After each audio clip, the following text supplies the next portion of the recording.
Radio Free Skaro.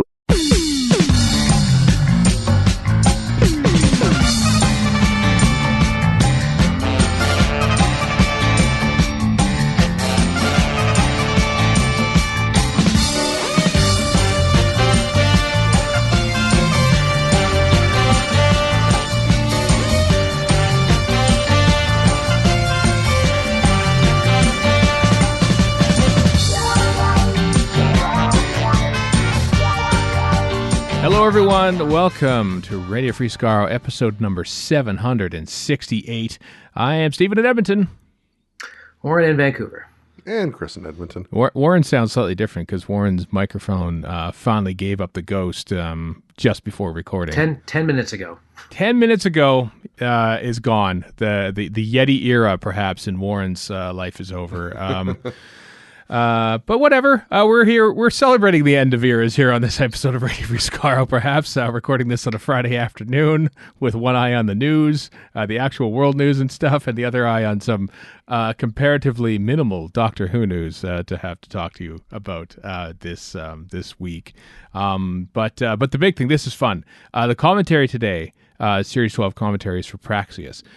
Joining us is our new friend, Sandya Narayanswami, who has never been on a Doctor Who podcast before, is a friend of Anita Sengupta, who is appearing later on in this commentary series, appears on her first Doctor Who podcast here today, but has been watching the show since literally day one in the UK. Her and her family were avid watchers of the show in the 1960s and 70s before she moved to North America. So it was a blast talking to her, and occasionally about the episode that we were commentating about. But really, I mean, if there's one commentary to listen to that you don't necessarily need to be watching Praxeus second to second to understand what's going on, it's this one. So, yeah, fun conversation coming up. No disrespect to future showrunner Pete McTighe. Not at all. Not maybe even current showrunner. We're recording this on a Friday afternoon.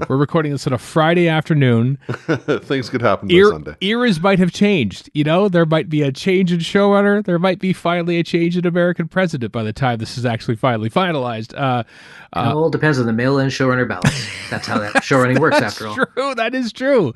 I didn't know that. I did not know. Alas, Pete McTighe went to Nevada. So that's true. It's called Nevada. People get very upset about that. Yeah. Is it? Yeah. Really? Well, they better say democracy, or I'm saying it wrong. I will say it wrong anyway. No, that is correct. You actually got that one right, Warren. You got democracy right. No, it is Nevada. Nevada, not Nevada. Nevada. Yeah. Oh, I said Nevada. Oh, no, Nevada. Believe me, I've heard Nevada. Nevada. Let's call the whole thing off. Well, let's not call the whole thing off because some people want to, but it's not going to happen. So anyway, so that's happening. That's happening. Listen, I we don't usually dive into we always dive into politics in this podcast, but you guys do. I just want to point out that a lot. I mean, the Democrats have likely taken Georgia. Again, this is Friday afternoon, but Joe Biden has taken the lead after a lot of the mail-in ballots came in, and a lot of credit has gone to Stacey Abrams, who lost the governor election. I can't remember when it was, basically due to voter suppression, but channeled that disappointment into registering like 800,000 people in Georgia to vote. Her efforts helped inspire people in Wisconsin as well to get out to vote. Stacey Abrams is a massive nerd and a massive Doctor Who fan, folks. Specifically, Tom Baker is her number one doctor. As her number one doctor. A giant Doctor Who fan has helped tip this election, folks. You know, and I'm not going to say, actually, I am going to say that Doctor Who helped win the election. No, I'm not. Why not? She was on David Tennant's podcast. She was, yeah, a little while ago. Yep. Talking all about it, as if and fangirling over him. As well. I know, and this isn't. I mean, I am facetious about Doctor Who saving the election, but what the great thing is that this is and this might sound a little sanctimonious, so bear with me, but just the presence of art and entertainment in people's lives helps them inspire, or at least distract them while they are working to inspire to do better things. And this is what it's all about. You never really hear about someone's nerdy leanings as much as you would with Stacey Abrams, and you can tell that it's a big part of who she is, not just Doctor Who, but Star Trek and everything else. And you know, that sort of that mindset that people get from science fiction and these kind of shows and franchises and how much they inspire those people, just help them to do better things. And it's setting in now, and I think that's great. So if you're listening, Stacey Abrams, come on the podcast and we can talk about Doctor Who and then the Georgia runoff elections on January 5th. Apparently, she had made some remarks, and I think in an interview about Supernatural, watching Supernatural as well. And I saw this morning on Twitter, Eric Kripke, the showrunner or creator of Supernatural, tweeted at her, saying thanks for the kind words. If you ever want anything Supernatural based, let us know. Least we can do, all that kind of stuff. The car, give me the car. The car. Didn't they wrap up? Like, I'm not a Supernatural watcher, but I think it got. As we record, there's one more episode to go. There's one more. I know there's a big thing. There's a big thing that happened that this past. I'm not going to spoil anything. I haven't watched Mandalorian. I haven't watched Discovery. I never watched the show. So, yeah, great timing, everyone. Great timing to put out all these things out just when there's an election going on. You know. So it's kind of confusing. Just like all the news that's in the list. Like, I was looking over this and going, I have not paid any attention to the Doctor Who world like at all this past week. Thankfully, Chris, you have in compiling our list today. Because there was a Blink watch along on Halloween. I think we talked about that last week, didn't we? We talked about it at some point to say it was happening. Yeah. But then it happened. Just like there's a tweet along for Husbands of River Song tomorrow as we record yesterday as this goes out. It'll have happened already. Yeah. Whatever comes out of it, because there's always something that comes out of these. That's true. As you're getting to. Yeah. We'll have to talk about the Husbands of River Song thing next week. and talk about that because apparently the lockdown, because there's a lockdown in the UK now apparently again. So. Again, no, but so Blink, there's a Blink watch along. I didn't see any of it. It wasn't on Twitter that day, I don't think. And but like Steve Moffat said some nice things, the links in the show notes, and he also released draft 1 of the script for Blink, which apparently is much different than how it turned out to be. Did you have a chance to look at this script at all, Chris? No. Okay. Good. No, I read the summary and the fact that apparently the ending is quite different and stuff, but I think Moffat somewhere said something about his first draft had some things that as soon as he sent it off, he's like, no, I don't like those things, and just went about doing a bunch of changes before getting any notes back. So whatever is contained in this first draft is going to be very different. I'm interested. I'm always at two minds about like reading like first drafts, because if it didn't make it up onto the screen, then I'm like, oh, whatever, who cares? Because when I'm watching like classic Doctor Who DVDs and the show note, the info text is on there and the production notes, and they're going like, oh, here's what the script originally said. Like, I don't care. Well, and the thing about first drafts is that they're sometimes called vomit drafts. They're meant to be just a pile of junk, and then you work it out afterwards. Right. So they aren't really meant to be seen by anybody but the writer themselves. And somehow, I don't know how this oversight occurred, but somehow in the many years Kat and I have been together, she has never actually watched Coupling.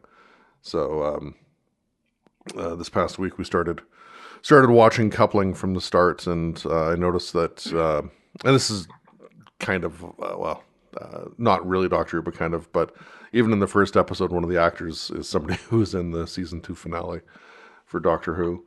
And of course, Moffat has any number of Doctor Who references in Coupling, because that was before he got the showrunner job. That's true.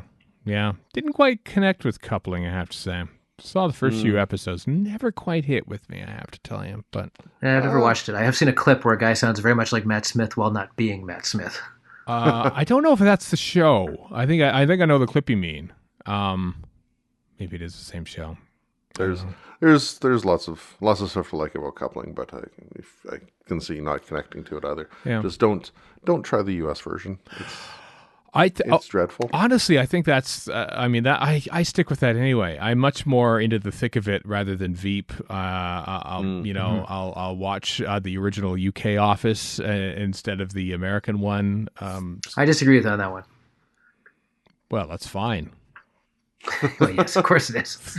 We can learn, Warren. We can learn to disagree about this amicably. Oh no! I'm going to fly off in a rage and tweet storm about it. No. We're reaching across the aisle to talk about these things civilly, is what we're doing. Well, as is shown to be something that's very workable in the United States. Easily do. We're setting the precedent. Canada, follow Canadian Doctor Who nerds and reaching across the aisle and disagreeing about versions of The Office, which you might like or not. Anyway, there's also there's a lockdown. They did a sing along for the Rings of Akaton, where everyone sort of sent in their tracks and did a song from the Rings of Akaton. I thought it was quite something.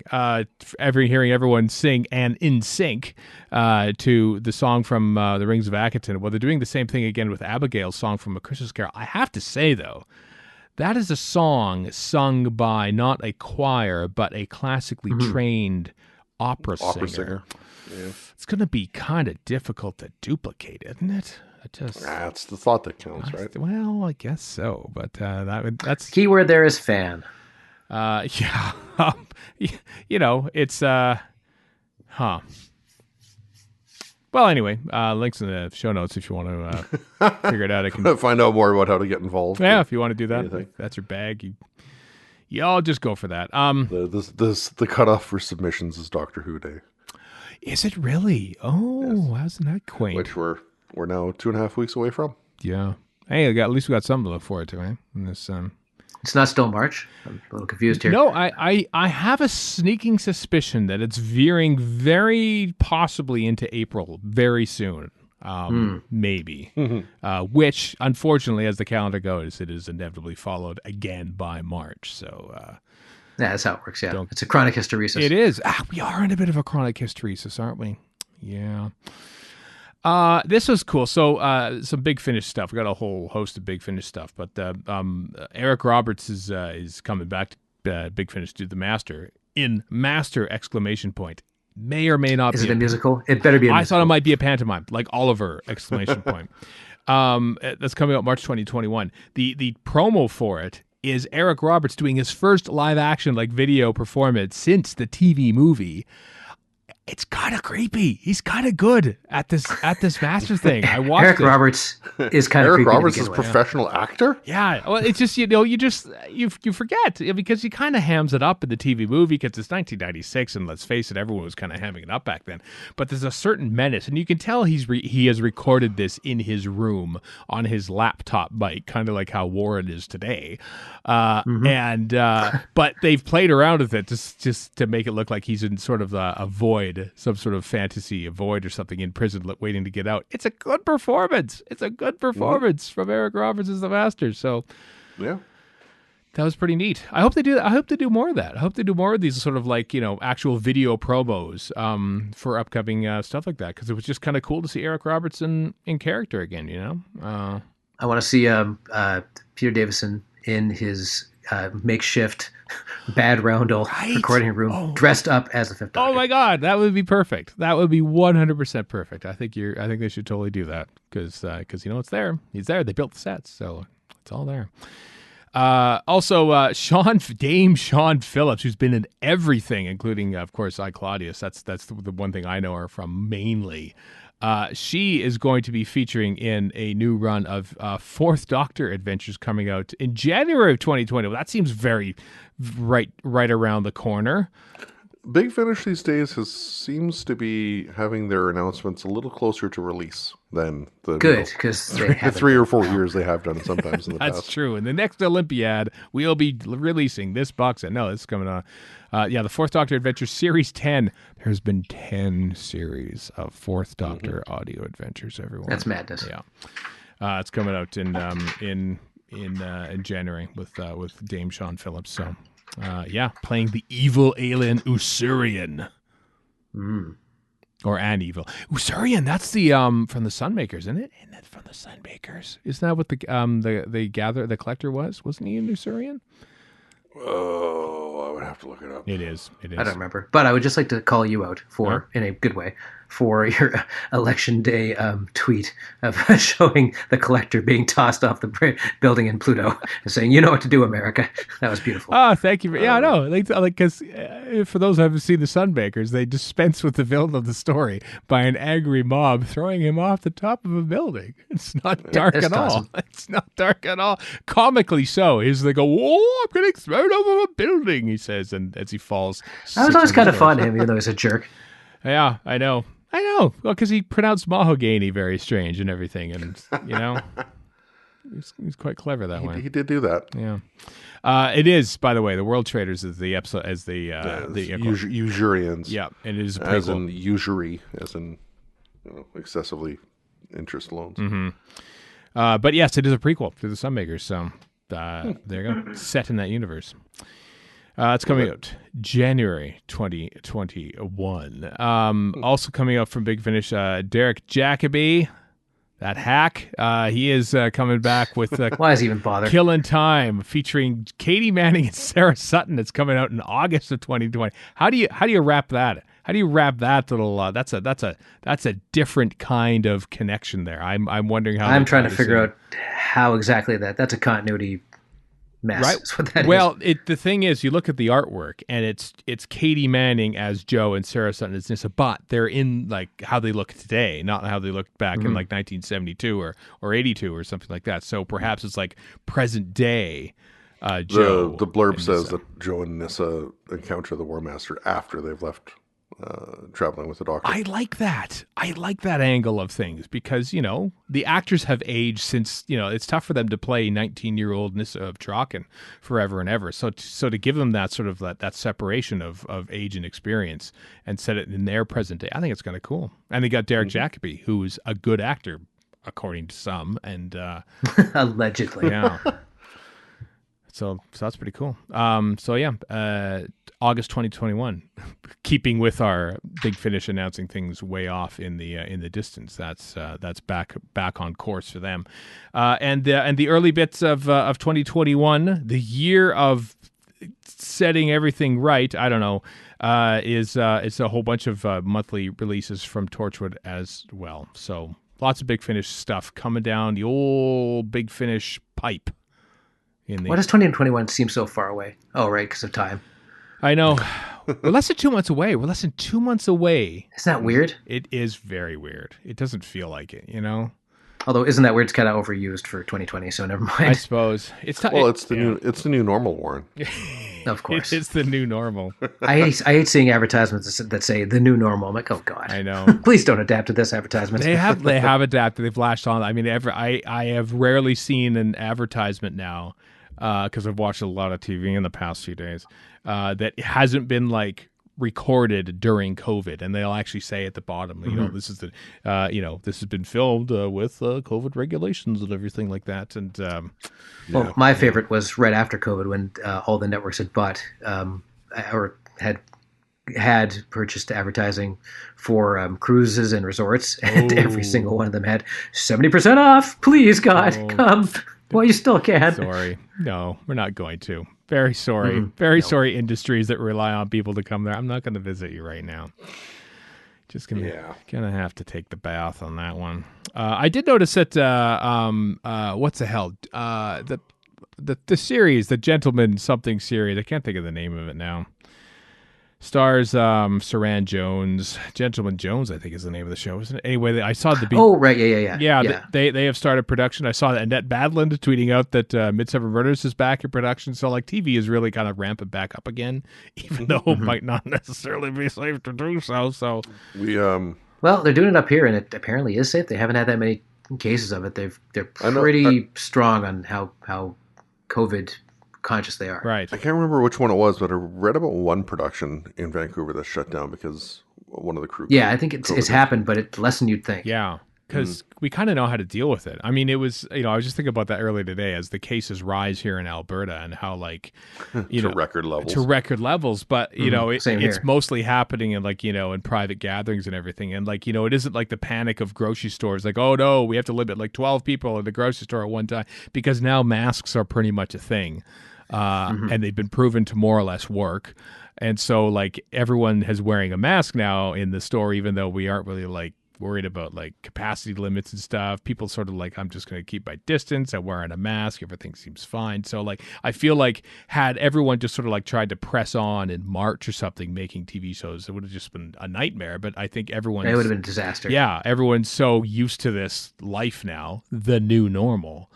And the way you do it here is, at least when you're bringing in Americans, which happens all the time, they have to quarantine for 2 weeks beforehand. Yes. So. Yeah. I heard tell that's what happened with the cast of Discovery in Toronto, Star Trek Discovery. That wouldn't surprise me at all. Yeah, because they were in quarantine for two weeks before they start shooting season 4, like just this past And week. all that costs a lot of money. Like PPE alone costs a ton of money. So it's more they got put in the bottom line. Yeah. I don't even know. I don't even know if they have daily like COVID tests or stuff too. I imagine they have temperature. It wouldn't surprise temperature checks and all that. But I mean, those are fairly easily obtained. So, yep, new normal, everyone. New normal. Welcome to November. Hey, this is exciting though. So, Maze Theory is the company that's behind those escape room games. Not the the video games. The Doctor Who video game coming up, like the Doctor Who: The Edge of Time, for instance. And they are setting up shop in Los Angeles. They're opening a studio up there, perhaps to help tie in with the big IP studios in Hollywood and tech partners in Silicon Valley, a spokesperson told. Not a surprise there, no. So that's cool. Maybe, It's mostly to draw off talent. Like you can hire people for video game voices. They're right there. Artists that aren't working on visual effects. All that stuff is there in LA, so it makes sense. And I guess the person, according to this article, the person heading things up will be some former exec at Oculus as well. So. Oh, really? Well, as long as it's not Palmer Luckey, who I'm not fond of that fellow. Phil Greenspan is the gentleman's name. Okay, don't know who he is, but Palmer Luckey is the guy who used to work at Facebook and quit because they would not let him cosplay at work. Oh, and he's an guy. alt-right maniac. That guy. Yeah. Okay. Oh. So no, thank you. Oh, yeah. I remember that. Yeah. Mm-hmm. Well, there you go. Anyway, industry news. Industry news, everyone. When it comes to Doctor Who, Maze Theory. That doesn't mean anything necessarily. Like, hey, they're gonna set up like more Doctor Who games in LA. It just means that the company that's behind it is looking to expand. That's the news. Doctor Who Infinity, of course, which is the successor to Doctor Who Legacy. It's available on Mac and PC via Steam. You can get the episodes, so to speak, for 50% off, or up to 50% off on Steam. Links in the show notes if you want to go all 5 adventures for the game. You can get them. So that's cool. I saw them tweet that out. I haven't heard a lot about Doctor Infinity as of late, and it was neat to see that bounce across my feed. So there you go. Links in the show notes. And finally, before the commentary starts, a couple of passings in the Doctor Who related universe. Jeffrey Palmer. That's a one unhappy cat. Yeah. She was like, the cat's like, Jeffrey Palmer. The cat is not thrilled about the Jeffrey Palmer news. Jeffrey Palmer, legendary actor, appeared in Doctor Who 3 times, passed away at the age of 93. Of course, the father of Doctor Who director Charles Palmer, too. Was in a student film of our friend Simon Harry's. Just because he's a nice guy. Just because he's a nice guy. I mean, I've heard a lot of good things about Jeffrey Palmer over the years, and he's an amazing actor. And he was like in Doctor Who twice, and they barely used him. It was like tragic in a way. But of course, Butterflies was much viewed at my place, and so when he showed up on Blackadder, I'm like, it's that guy from Butterflies. It's that guy, yeah. Him, of course, he was in the Kipper and the Corpse, the episode of the Faulty Towers is the one where I know him best from too, as well. I mean, he played that straight man, that straight businessman, sort of like so perfectly, yet with comedic flair as well. He was a great actor. So that was sad news to wake up to on this Friday morning as we record this. And also John Sessions. So I didn't actually know this. That John Sessions, the comedian who passed away recently at the age of 67. I knew him from Whose Line Is It Anyway for years. But I don't think I realized that he was the voice of Gus in Mummy on the Orient Express. No, I didn't know that either.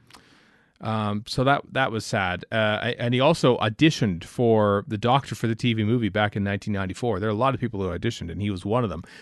And on the day of his passing, Richard Bignell posted on his YouTube page his audition tape from 1994.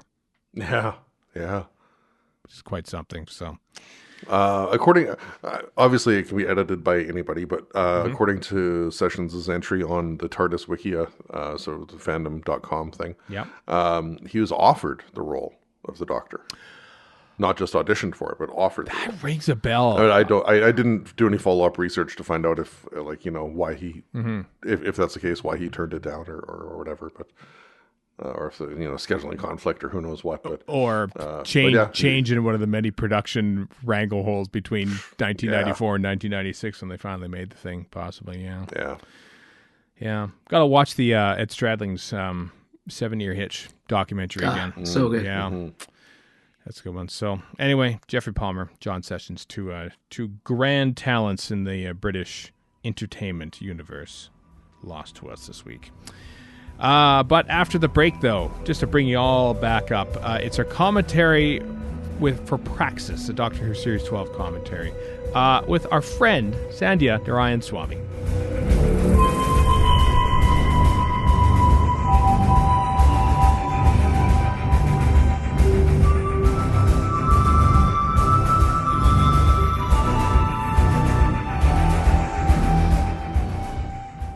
And we begin the back half of our Series 12, our Doctor Who Series 12 commentaries, with someone new to Radio Free Skaro, a pilot, someone who got her pilot's license after the age of 60, a former Doctor Who is now moved into fundraising for research, the first Indian woman to be on University Challenge and Mastermind in 1976, and an old school Doctor Who fan from when you lived back in the UK.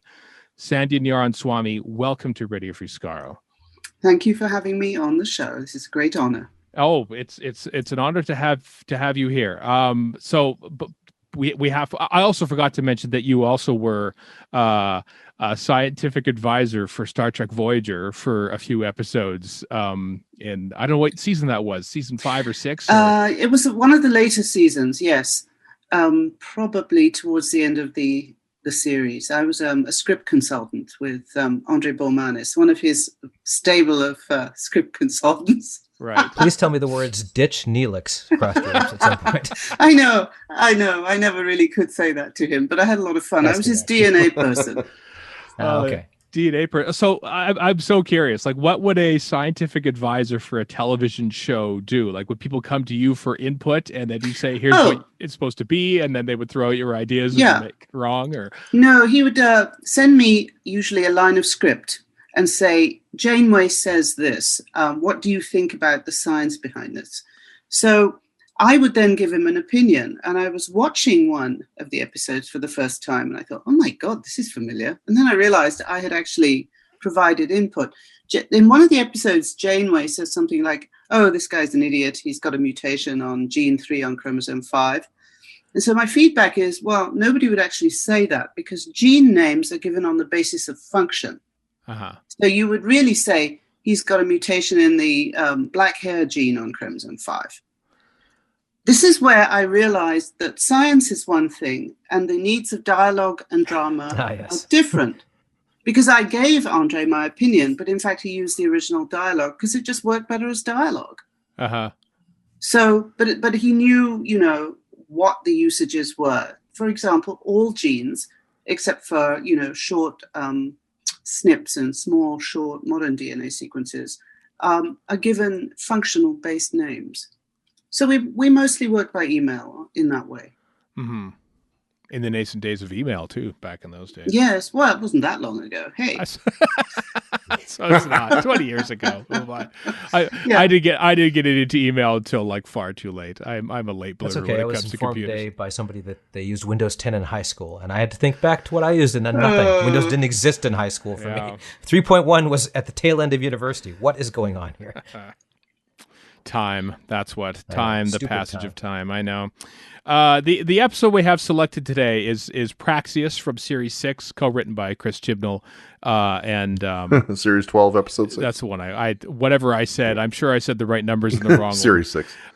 With the people who wrote it. But Pete McTighe. Pete McTighe. Given that Sandya watched Doctor Who in the 1970s and 80s in the UK, this is a commentary we will watch this episode. Don't be surprised if we veer off into general Doctor Who talk, because it could be a lot of fun. So, I remember the first episode with William Hartnell. Oh, wow. Okay, we're going to have a time here, folks. We're going to have a time here.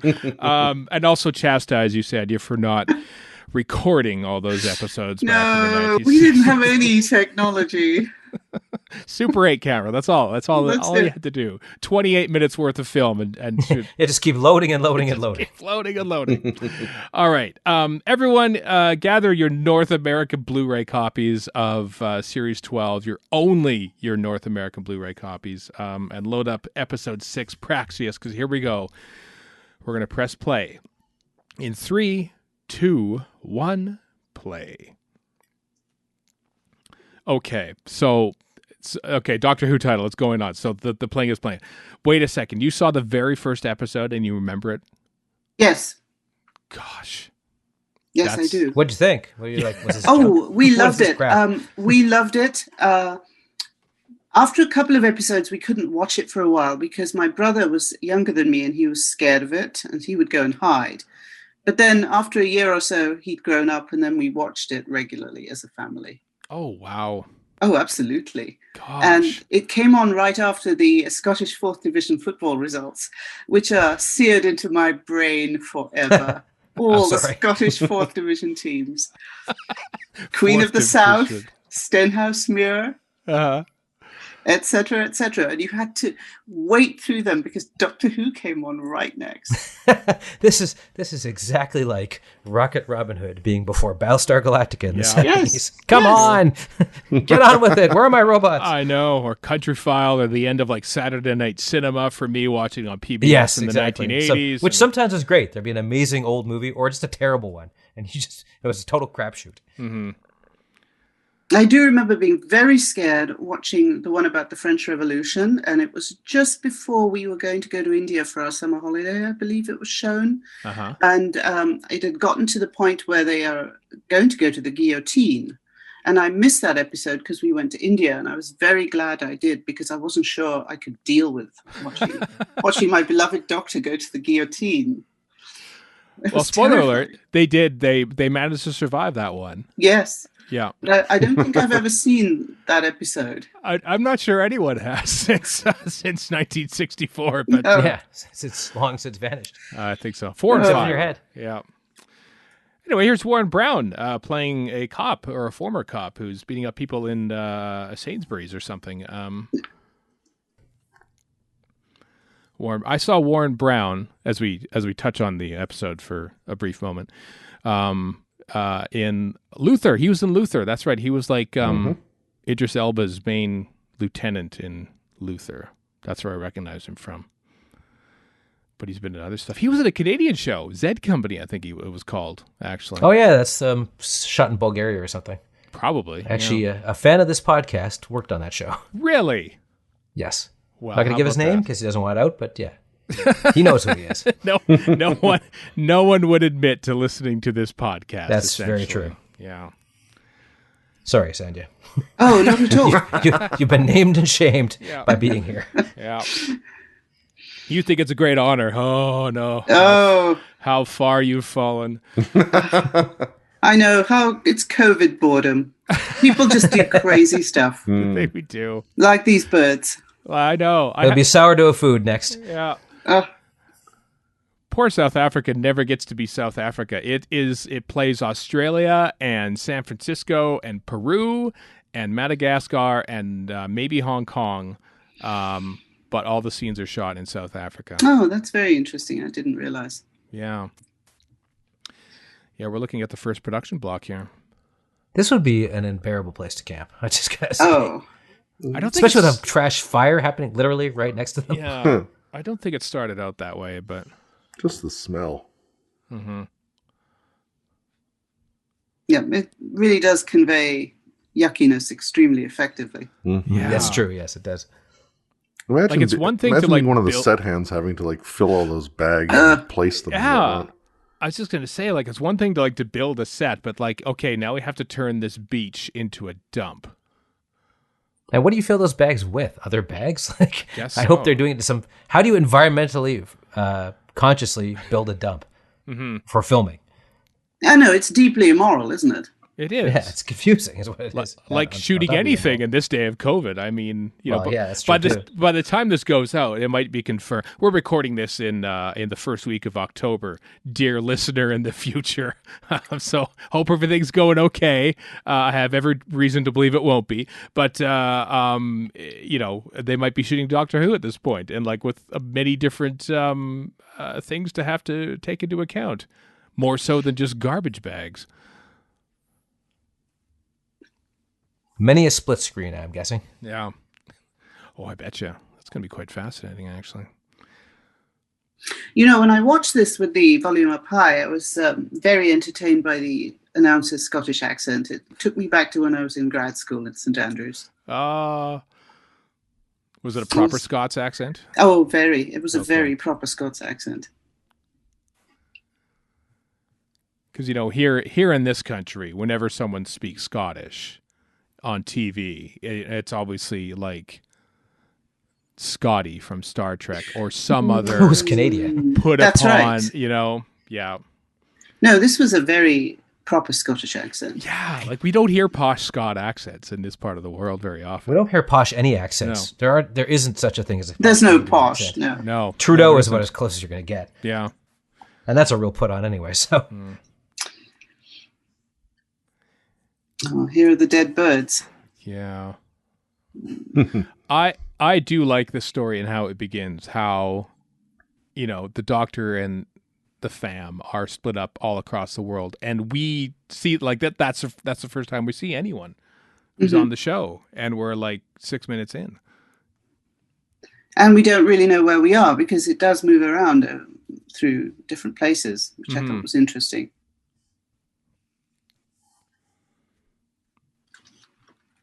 So when did you stop watching Doctor Who then, in the 1960s, or was it the 70s? Well, we never really stopped. There was just that 1 year right after the series started. And after that, I remember watching all the Doctors in sequence. And only when I came to the States in 1981 was there a gap. Oh, so wow. I missed most of Sylvester McCoy's episodes because at that time they weren't shown here. No. It took Nobody them a in while. California had even heard of Doctor Who. And then, you know, after a few years, they started being shown in a sort of episodic way. Mm-hmm. And then, of course, the new reboot has been shown in its entirety. And I've watched all of those. So there was a period of a few years where I didn't see it in the middle, and I felt cut off from my roots.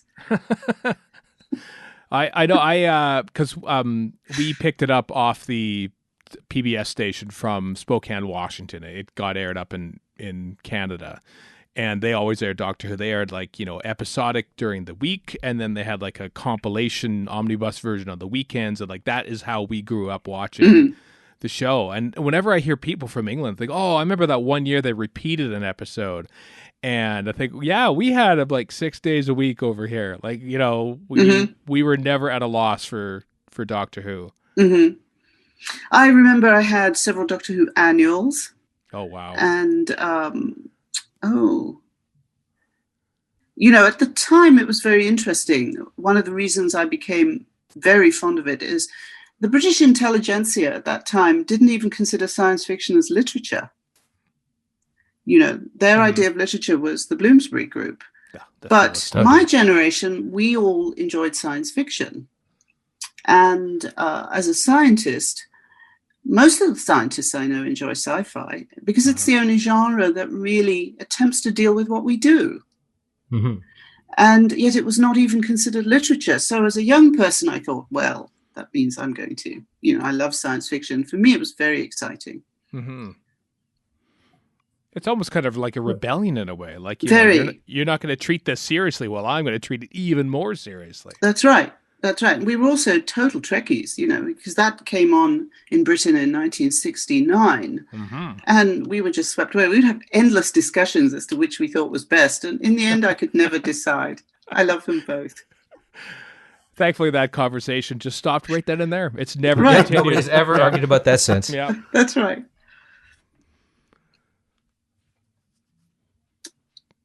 I think that attitude was similar, probably in the States and definitely in Canada, because we had like a whole crew of serious novelists that came to prominence in like the 60s and 70s, and they were it. Right. As far until maybe William Gibson and a few other people started saying, no, that's we're going to do some new stuff here. Right. I mean, I might be woefully misrepresenting literature in Canada, but sorry, go ahead. Yeah, it took a while for science fiction to be taken seriously, I think, in England as anything other than, just entertainment for the masses, as a genre, as a type of literature that had something valuable to say about the world.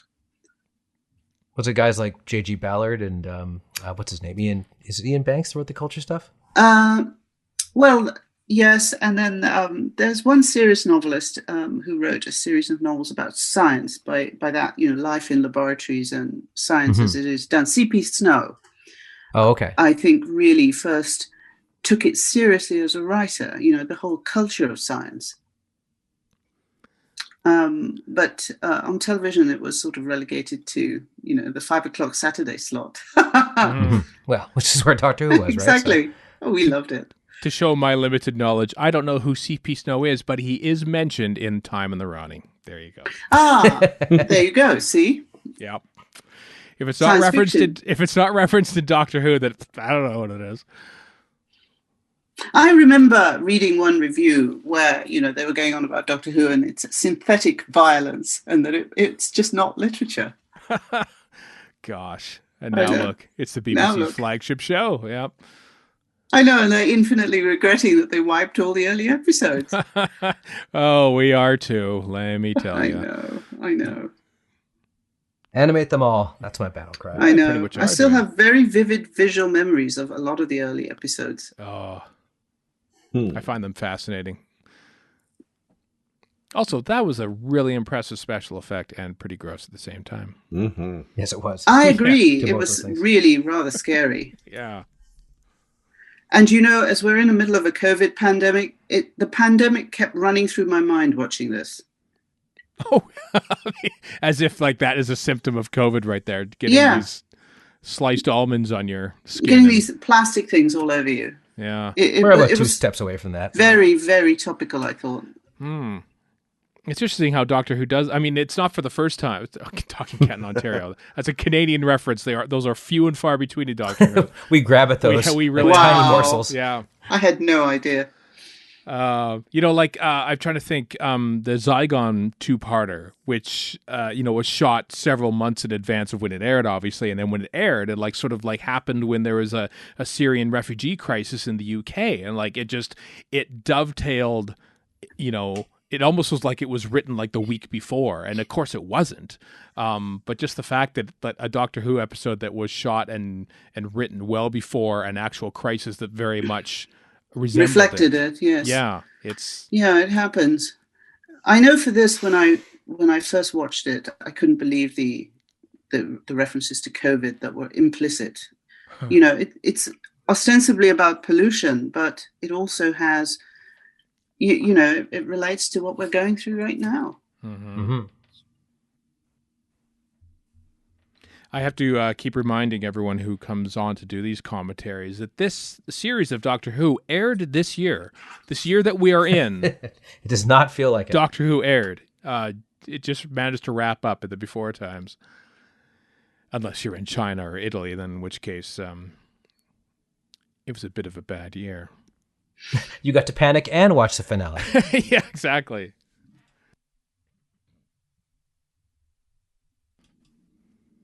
I think I actually missed this episode during the first showing. Mm-hmm. There was one day I had a schedule conflict, but I've watched it about 3 times since I was invited to do this podcast, so don't worry. That's impressive. It was great. How often do you get a new Doctor Who episode that you haven't seen, like a gift? Mm-hmm. Which is what it was. When you do a podcast for the past 14 years, you never get that. That's true. It's like but it does feel like a gift when there's new ones. Yeah, it does. Yeah.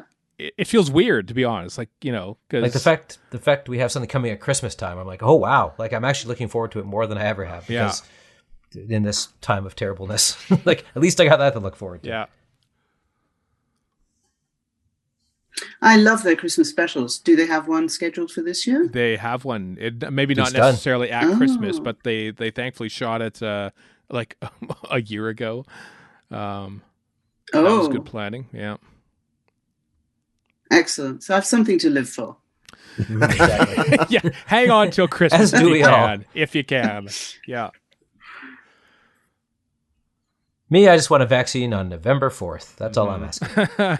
Everything just kind of like Iran releasing the American prisoners. Exactly. During There's your October surprise. Reagan's, This is grisly. Reagan's I mean, inauguration. really, I kept thinking COVID right through this. Yeah, that's when you place it on there. I know it is kind of. Maybe think of the Green Death. The maggots are like, okay, Yes. this time, pal. Yeah, that too.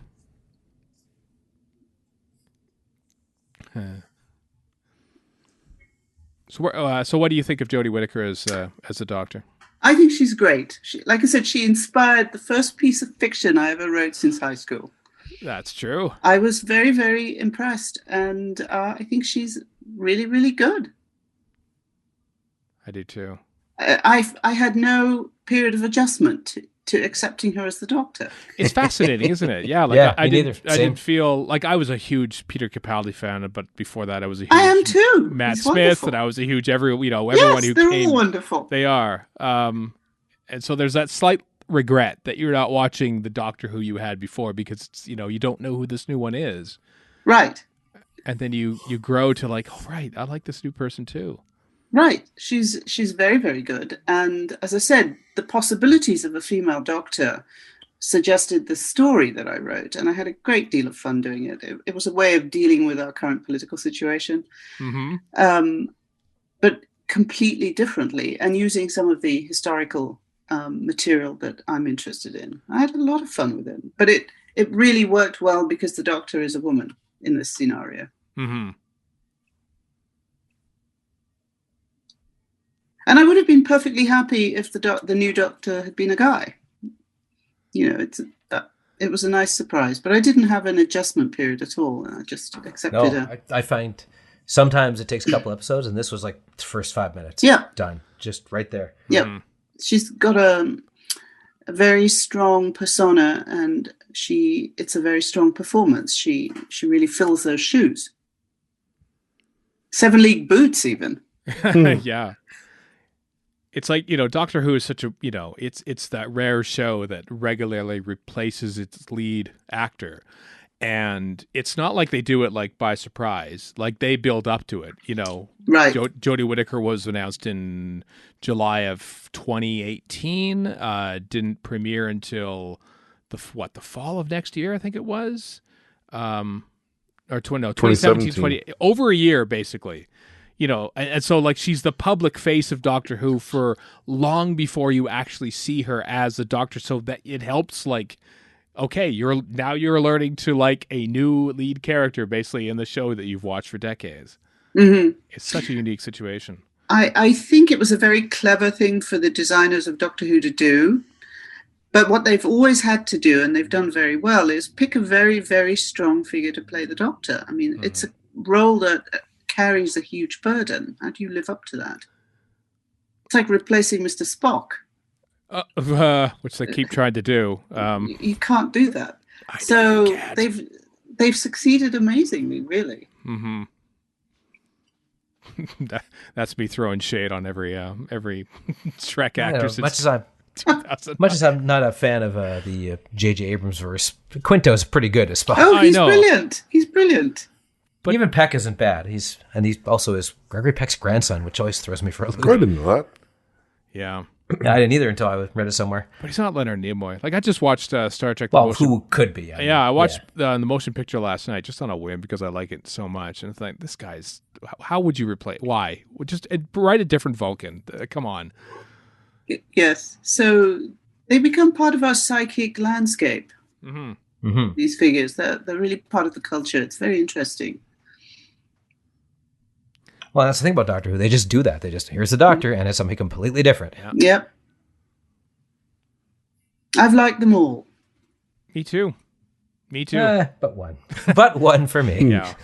Warren's not a McCoy fan, so No. your comment, Sandya, about Yes. missing the McCoy era. Yeah, so I was like, oh, you're my new best friend.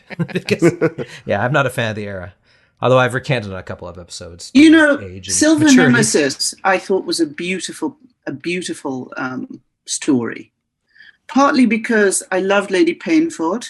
Mm-hmm. You know what Painfort means? It's No. peine forte No. et dure. It's from peine forte et dure, which is an old French term for water torture. Oh, wow. Wow. And then when you see know that. what a tough character she is, Yeah.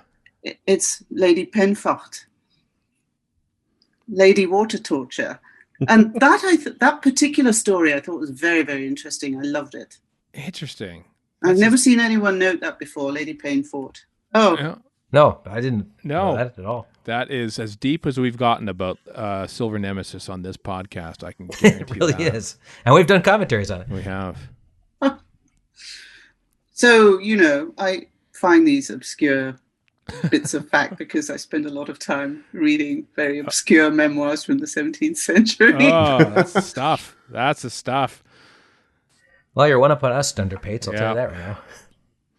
I really like that. I thought last year, the fam, the companions were all sort of kind of spectators in a way, not really given the impetus to go off and do things. And now Yaz is like convincing the Doctor that, no, I'm going to go get this thing. Yes. I thought Yaz was very brave. Yeah. It's also nice, as I'm Indian, to see an Indian woman on the show. Play a major role. I love that. Like we had, last year, Li Gao, who is Asian, was just talking about how amazing it is just to see anyone Asian on movies or TV, be they from Korea or China or Vietnam or Japan or anything like that. And you realize how much we take for granted. Oh, another white person, there's a white guy on screen. We take for granted. Yeah, that's what I mean. Yeah. We never have to strive to find someone on TV that looks more or less like us. And, I remember just the outpouring of joy when Jodie Whittaker was announced as Doctor Who. Just so many female fans were just like, oh my God, I can't believe they finally did it. Just how elated they were. And then we have Yaz, after 50 odd years, she's the first South Asian companion. Yes. I cannot believe it took that long. Yeah. I That's know. ridiculous. I can't either. I mean, I grew up in London and we have a very large Indian community there. That's where I grew up. And, there are many actors and people who consider themselves British. And so it's really nice to see a Yaz. Mm-hmm. And not that we see him in this story, of course, but Sacha Dhawan is the master of this series as well. Yep. Yeah. True. Yes. It's just, it's really sad when you think just the person who directed the very first episode was a gay Indian, Waris Hussein. And yes, you think that would lay the groundwork. But I suppose England in the 1960s was perhaps not as progressive as this little BBC. Well, The man who played him became the master. Yeah. We noticed Waris Hussein's name in the cast. And I remember thinking, oh, look, that's really good. He's Pakistani. Uh-huh. What we didn't know was that he was gay because people were not necessarily out at that time. No. But yes, I remember seeing his name in the cast and feeling very pleased and proud. Mm-hmm. And I was probably a teenager at that time. These mad birds. Yeah, these are creepy as hell. When you're standing there. They Why could would be you Get bats. inside that trailer, Yeah. please. Yeah, it's a very creepy image. Why would you stand there and watch these birds? And then there's This is one thing I could comment on as a Canadian. When you see a bunch of wildlife, you probably shouldn't just hang there. just don't. Yeah. Swarming birds will do something bad.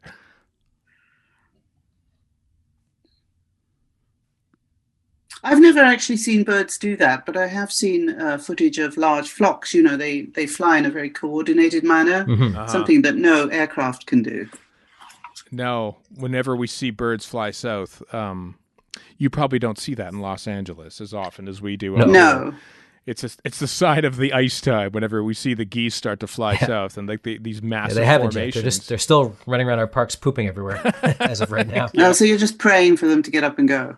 Yeah. Well, my girlfriend's dog loves goose poop, so she's not. She's like, come on, guys, stay a little longer. That's awesome. Goose poop. It's disgusting. It's not fun to take her for walks.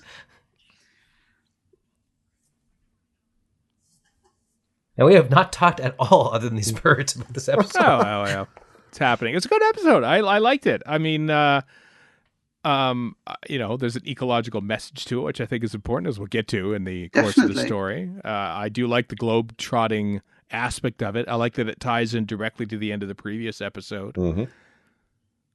I like that Yaz is just basically, from, let's say, the first episode where she's like, what is all this nonsense? And now she's like, oh, this is this and this is that, and that's the other thing.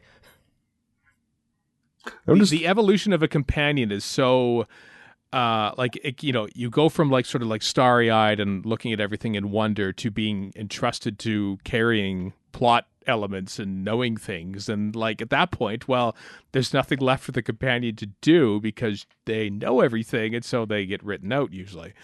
Mm-hmm. Well, at least in the old days. Mm-hmm. Yeah. I thought Yaz was very brave, just teleporting herself. I asked myself, would I do that? I'm not sure I would. Well, I'm sure I wouldn't. You got in a plane. Yes, it's true. That is our version of teleportation, I suppose. Yes, when they take off. Mm-hmm. Yes, I was lining up to take off a couple of years ago, and I got cleared, and I'm on takeoff roll. And I'm not quite at takeoff speed, and a coyote walked across the runway right across my path, and it looked at me. And so I had to decide, what are you going to do? Are you going to take off or are you going to hit it? So I took off because I was alone in the plane, so there was less weight in the plane. So I took off over it. And then, I'm in the air and I turn around and I'm going downwind, and I had the great pleasure of telling the control tower, I'd like to report a runway incursion by a coyote. They all laughed. I just want to say, imagine the story the coyote had to tell his incursion. family when he got home. Yeah. Damn, that coyote. Well, then there were 3 guys ahead of me in the pattern, and they go, wow, you took off over the coyote? Yeah. Okay, we talked about that. And then some dude comes in on the 45 from some completely different airport and goes, hey, have you got a coyote on the runway? Faster than light news. So airport gossip just spreads. Oh, it spreads like a virus. Tiny runway to tiny runway. Indeed, it does.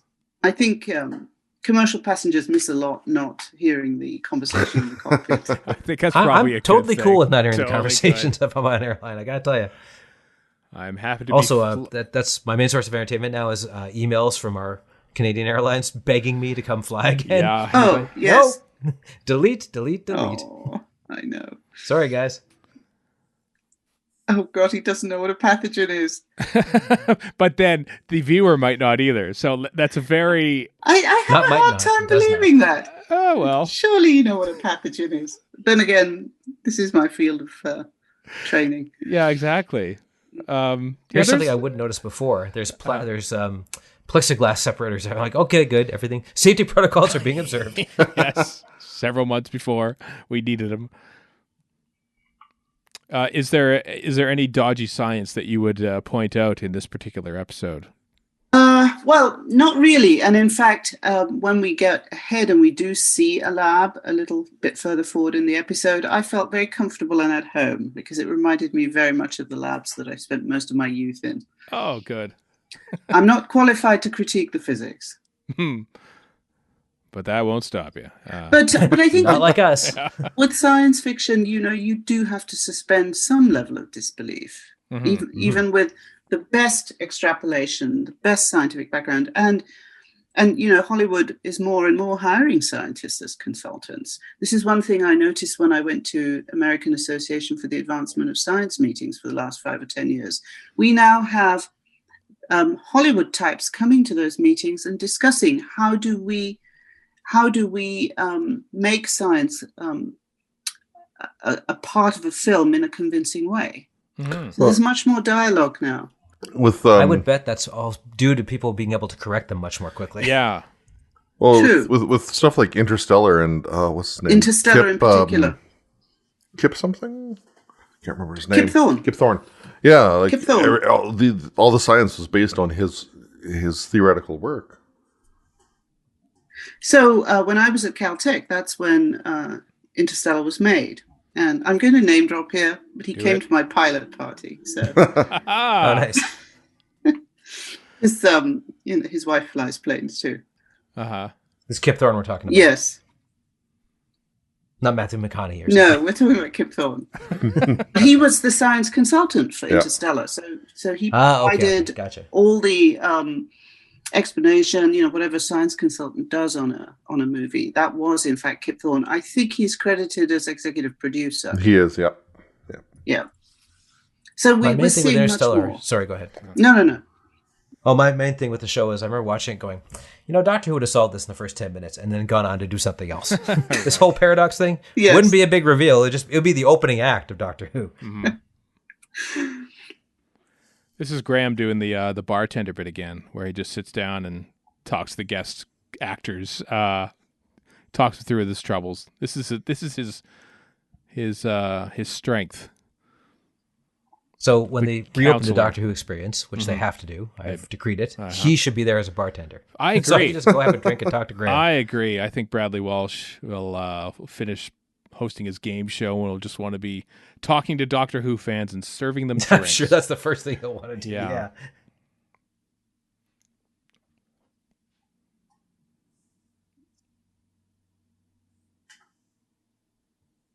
Now, one thing that's changed a lot since I was growing up in England, all the Indians I knew, we were all in London, so we had London accents.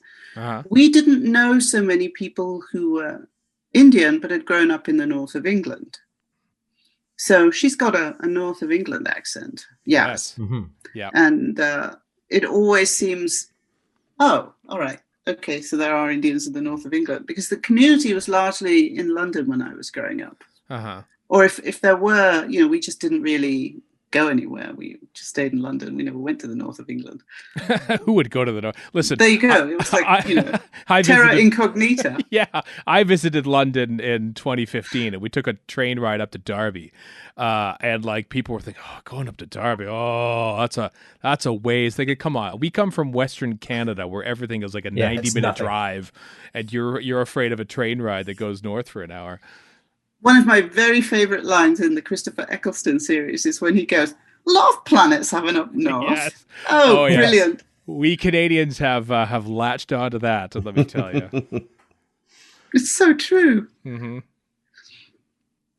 And yet we're still not acknowledging the show and the talking cat. Yeah. And a couple bits and pieces here and there. A Canadian more on created Jodie's series than anything else, I think. Yeah, it is oddly enough. There was a weird like banner from some Ontario. Yeah, pennant from like a summer camp or something. Yeah, in Ontario. There's been weird little Canadian references in here, and I don't know what it is. I wonder if maybe Chibnall spent time in Ontario. I don't think so. Maybe it's just a tribute to Sidney Newman. Maybe it's a tribute to us, Warren. Maybe it's a tribute to us. I really doubt that. Not at all. Not at all.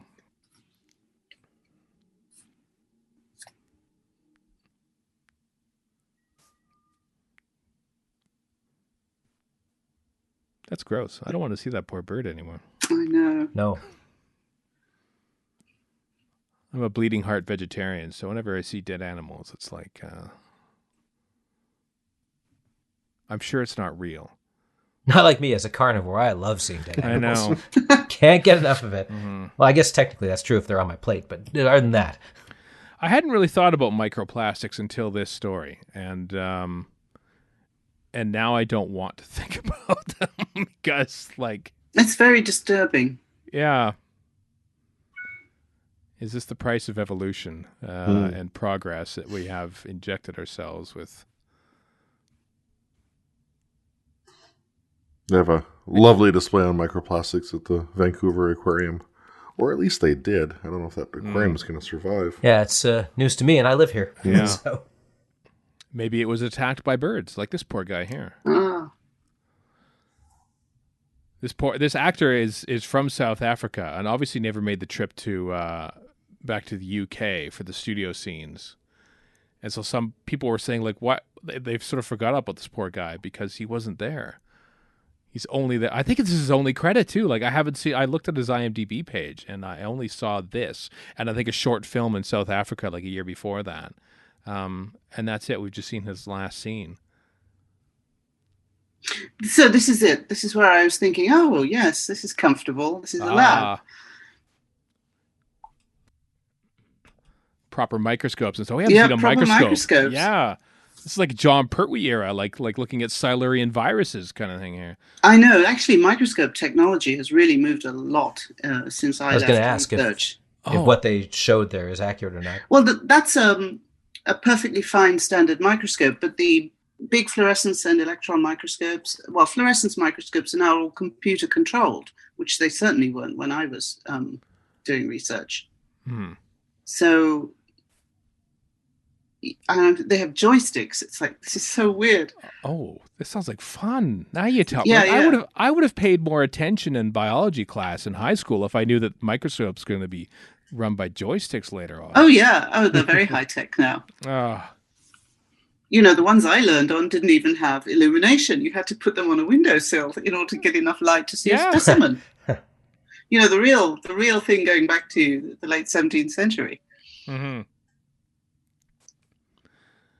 Well, wasn't the guy invented Van Hoek? I'm getting into Leeuwenhoek and no, what's his name? Him. Van L. Van Le- I'm gonna. Yes, Van Leeuwenhoek. Yes, I think so. Don't quote me. Well, definitely don't quote me. Yeah, Leeuwenhoek. I'd have to double check that. I remember his name. I think he's mentioned in Cosmos. I've been watching the Carl Sagan version of Cosmos over the past few weeks, and he was definitely mentioned in Cosmos. I think he was. Yeah. There's a wonderful letter from Madame Louis XIV's sister-in-law, who's very sharp. She was allowed to look down a microscope in the late 17th century, and she said, "I think it will make the doctors smarter." Which is true. Yeah. The doctor or the doctors? The doctors. All the doctors. Still accurate. Yes. Still accurate. So it's the I can tell, I mean, despite your background in science and all that the historical Doctor Who episodes are probably your cup of tea. I very much enjoy them. I would say Tom Baker is probably my favorite Doctor. Mm-hmm. Yes. He was such a character. Yeah. Just wonderful. I would agree. But he is my Doctor. Yeah. But I also like Patrick Troughton very much. Mm-hmm. And Peter Davison. It was underrated, frankly. I think so. He was the one that, because I only knew about Tom Baker, and then at the end of Logopolis he died, and I wasn't expecting it, and I didn't know there were any other doctors, and all of a sudden there was this new person, and I was terrified and distraught, and then a week later Castrovalva came on. Yes. And 10 minutes in, I'm going, I love this new guy. Like Peter Davison is the Doctor that taught me about change, essentially. Yes. Mm-hmm. Yes, I think he's underrated too. I liked him at the time. I think Tom Baker was a very hard act to follow. Very. You had to go completely opposite. Yeah. Correct. Matt Smith is kind of in the same boat. I think so too. Yes. Peter Capaldi. I mean, he was a master at acting and portraying this, and that you couldn't sort of put another young man in there right after him. You couldn't put another old man because it would just be copying. So I feel that it was a perfect time for Jodie Whittaker. It was a complete change. That too, yeah. Yes, yeah, I agree. Tom Baker's companions, I thought, also were very interesting. I loved Sarah Jane and I loved Romana and Leela. They were all very strong. You are talking to our childhood right there, because that's our PBS childhood. That's who we grew up watching. Yeah. And to me, as a young person, Leela was very feminist, because I was a feminist at that time, which wasn't that common for Indian women in their late teens, early 20s. Mm-hmm. So Leela was just great. And Leela is an Indian name, so even though she wasn't Indian, there was something there you could relate to. It was interesting. And she was really tough. She was.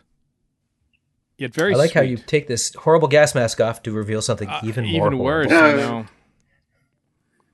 Yeah, I've interviewed Louise Jameson a few times in recent years, and like she's a very good actress, and B, like just that kindness that comes through Leela, like that is very much within her as a person. Like she is just she's the nicest people you're ever going to meet. She's genuinely kind, which is nice. I've rarely met bad people when it comes to Doctor Who. Or maybe Except for maybe I've just avoided all the bad ones. I don't know. I actually had nobody's name in mind. I just One of the trends of this year of Doctor Who is that everyone comes into the TARDIS. Like, it used to be the sacrosanct, like this inner sanctum where no one came in. Speaking of the Fifth Doctor, yeah. Yeah, and now everyone's in there now. Mm-hmm. I don't know. I really like the interior redesign too. It's very, very handsome. It's very colorful. Mm-hmm. It's like I'm just watching Smith's early years now because my girlfriend hasn't seen. Well, she's seen almost everything but Smith now. And much as I liked his first TARDIS, it is the most over the top one of any of them that I can think of. Quite something. And when you see this, you're like, this is nothing in terms of overt nonsense as compared to that one. Mm-hmm. And this is proper science. Gyres here. Big giant plastic. I find it fascinating that they only relatively recently discovered that they are existing, like 10 years ago, maybe. I could be wrong. I thought I'd say this with a scientist on the podcast. Oh, you mean these accumulations of plastic? Yes. Well, the sea is very big, and there's a lot we don't know about it. That's true. The sea is big. As Captain Janeway said, space is vast. You said it there, Catherine. That is a true I loved her. She was another one. Fantastic. Uh-huh. I love Janeway. She was a good captain. I thought she was a great captain. Fantastic. I think in later year, I mean, I think she got more to do. I didn't think she had as much to do in the early days of Voyager, and I think they branched out with her character rather nicely. Mm-hmm. I'm more of a Deep Space Nine person, but I do. I have become that. Yeah. Yes, I always enjoyed Deep Space Nine. I never really understood why it was so underrated. Maybe that's why I enjoyed it so much. Maybe because I think because 90s TV was just a different beast. People didn't get what they expected and didn't have much choice in the matter, unlike now. Mm-hmm.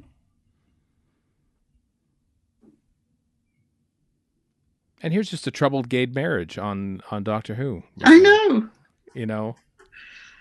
Dude needs to pull his socks up and get real. I know. Yeah, like. And I have to admit, like, they are really setting up for someone here to die, which would have been bad because bury your gays is a thing that happens. Oh, yeah. And I was convinced. I thought he's going to fly that as we get to it. He's going to fly that ship, and it's going to blow up, and he's going to die. And I was not expecting the last second saving of him, but I'm glad they did.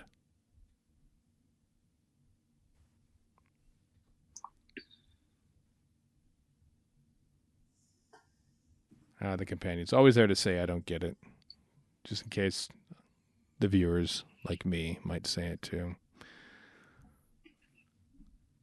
So do you guys, who is your favorite companion?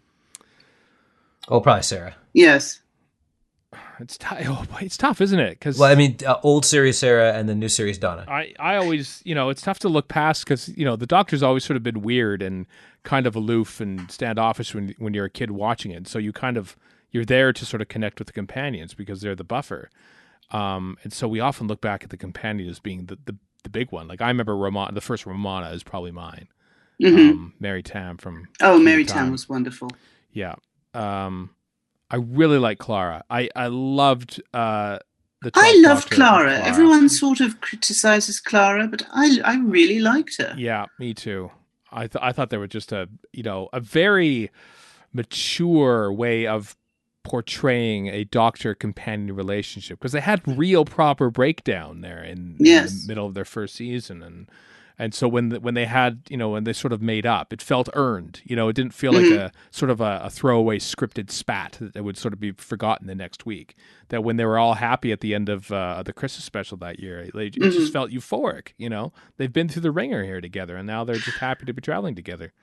Oh, you know who I thought was very intriguing and might have become a companion? The girl who died. The immortal one. Oh, me or Ashilda or... Ashilda. Oshild. Yes. Yeah. I Maisie thought Williams. I thought about her for a long time. I thought that was a very interesting character. Just that sense of, she's there at the end of the universe. Mm-hmm. Very dark. with one of my favorite lines. You're at the end of the universe in sort of a gravity bubble. How are you imagining it? And she says, brilliantly. I loved That's a her. good line. I thought she had potential as a companion. There was something mysterious. That's an immortal who has to negotiate with the everyday. Mm-hmm. How do you dump what's in your brain? You keep diaries because you've got to keep downloading stuff because the brain's capacity is finite. Yeah. It's very interesting. Like, I forget the names of my teddy bears that I had as a kid. Like, why wouldn't you forget the names of like your children that you had 500 years prior? Well, there you go. So I was going to take issue with that until you said 500 years prior. Yeah.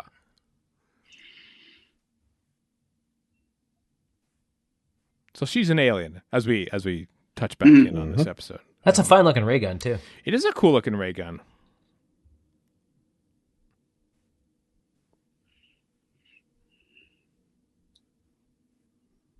I enjoy. Okay, it's science time. It's true. It is, yeah.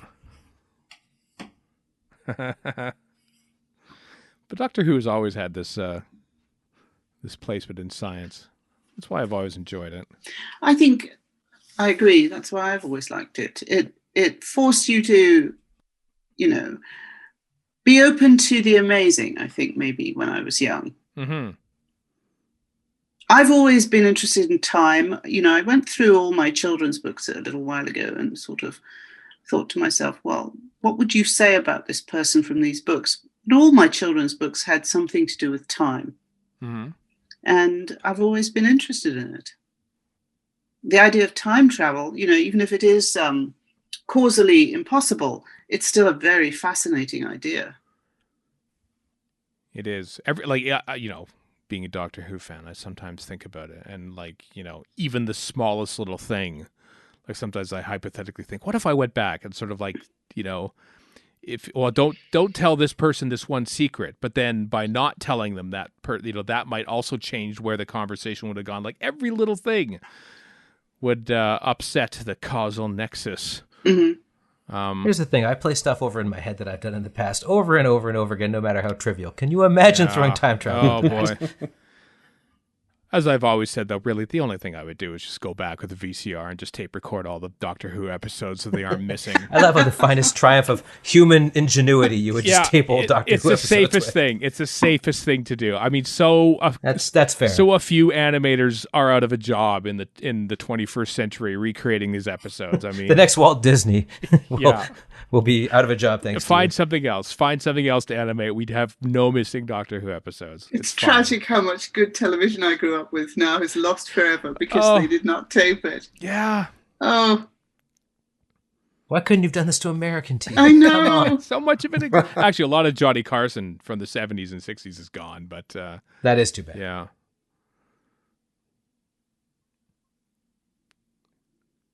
That was a quick cut. And I mean, I know how big a videotape was at the time, and probably isn't now. Like, that looks like a Klingon. Okay, maybe not Klingon. Oh, the already, language. But it did yeah. Vaguely Klingonish. Mm-hmm. That's my stretch of a take, and I'm sticking to it. Why not? Star Trek's been mentioned in Doctor Who before. At least twice. They're both great series. They're both fantastic worlds in themselves.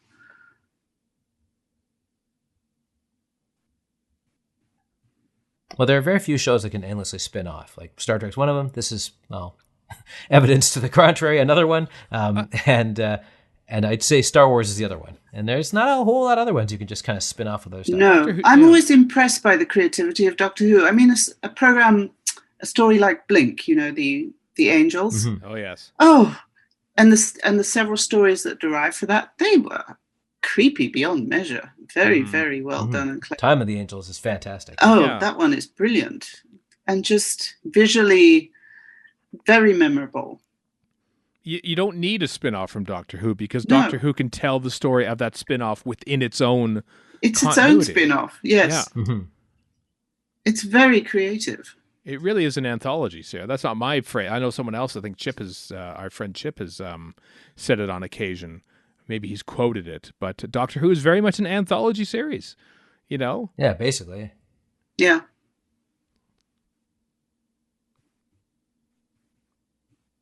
And back in the old days when there was barely an arc to it, like even more so. Yeah. See, I thought he was dead here. I thought for sure he was dead. I was worried that he would be dead, so I was pleased that he wasn't.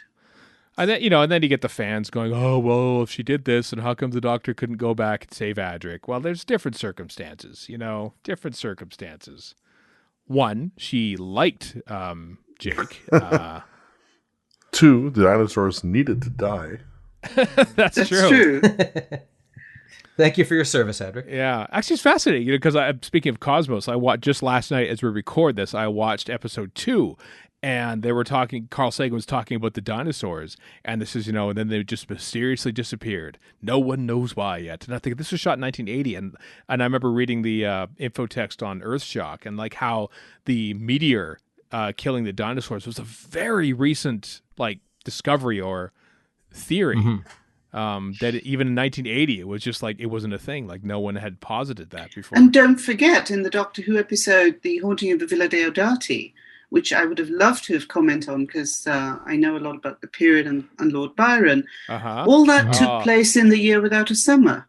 There was a volcanic eruption around then, which spread ash into the atmosphere, and it just rained all year.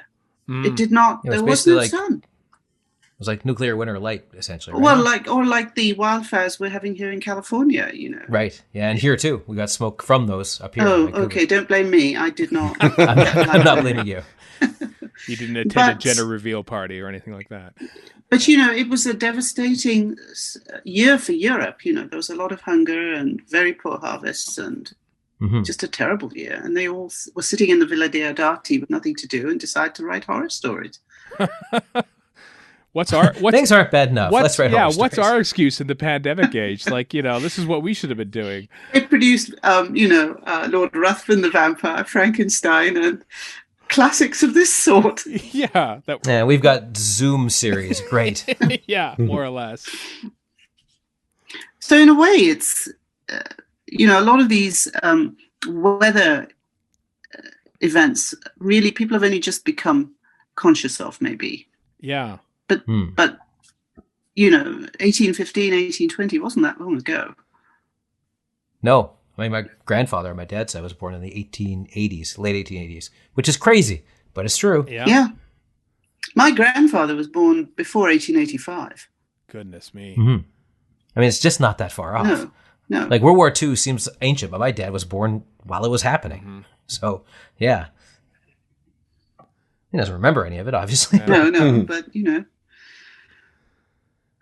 Well, this was fabulous. I liked having an episode on while we talked about Doctor Who. Oh, here we go. We're going to Aleppo next week, which is another new thing. This is an episode. As we get closer to when the pandemic struck, the episodes that aired later in the season become less familiar to me. So as I see the trailers come up, I'm going, I don't remember this as much. This is going to be exciting. So in a way, it'll seem like a new episode. It'll be like a new episode. Yes. Except for Diodati, because I watched it. We watched that at Gallifrey 1 in an auditorium with a bunch of people. It was back when we gathered together with a bunch of people. I loved it. I thought it was very well done. It was. Yeah, and very congruent with what one knew of the time and the events. And Mary Shelley is the movie that actually deals with that. So if you're interested in knowing the historical details, that's a very good movie to watch. Well, I tell you what, if when it comes to science in Doctor Who and history in Doctor Who, and I have questions to be answered, Sandya, you're the first person that I will call upon. Feel free. You are a font of knowledge and a delight to have on the show. Thank you very much for joining us for this commentary. Thank you very much for asking me. This was a great pleasure. Excellent. I had a good time. Oh, good. Where do you have anything to plug? Anything you want people to know about on the internet where people can find you? Oh, well, I have a website, actually. Good. Okay. S. Narayanswami Consulting, and I can be reached through that. Or the General Aviation Awards, which I run. Wow. Which has cool. Which has an email address. So I'm the chairman of the board of the General Aviation Awards, which is the United States' oldest award program for general aviation. So GAA has a website, and people can get me because I'm chairman of the board. There's a board page, and you can you can email me through them. Superb. Gosh, we dare to dream to have someone as qualified as you to join three spotty nerds from Western Canada talking about Doctor Who. Science illiterate, don't forget. I think Yes, Doctor that's Who you. brings so many of us together. That it does. That it definitely does. And it has brought us together today. So thank you again for that. Until the next time, as you see, we'll be doing Can You Hear Me? ? The first Doctor Who story with a question mark in the title, several decades after question marks appeared on the collars of many doctors in the 1980s. That'll be our commentary next week. So until then, I am Stephen in Edmonton. Warren in Vancouver. Chris in Edmonton. And Sandya Narayanswami in Pasadena, California. So long for now.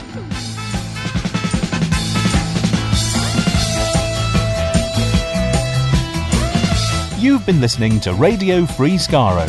Find us online at radiofreeskaro.com, follow us on Twitter and Tumblr at Radio Free Skaro, subscribe to us on iTunes, and donate to the show at patreon.com/Radio Free Skaro. Thank you.